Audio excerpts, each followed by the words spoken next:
আমরা যে এখানে শাটারিংগুলো খুলতেছি, এই মাইমন প্লেটগুলো যে খুলতেছি, তবে খোলার পরে যেগুলো মানে খিস থাকে বা পিনপাত্তি থাকে, হ্যাঁ হয়তো আমরা কেউ বাংলা ভাষায় খিস কই, কিন্তু অ্যাকচুয়ালি এটারে মানে শাটারিং প্লেটের যেটা লক, এটাকে বলে পিনপাত্তি। তবে এইটাই এইভাবে লাগিয়ে দিতে হয় প্লেটে দিয়ে।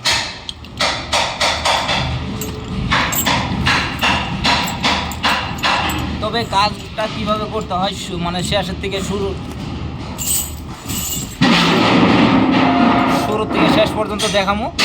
হ্যাঁ, তবে এটা আমার করে ভাবছিলাম ফার্স্ট কাস্টিং হয়েছে মানে ভরাই, তারপরে দেখা যাবো যে এরপরে মানে উপরে যে রড বাঁধছে এখন, হ্যাঁ ওখানে নিয়ে আমরা এই প্লেটটা খুললে ওইভাবে কীভাবে লাগাবো এটা দেখাবো।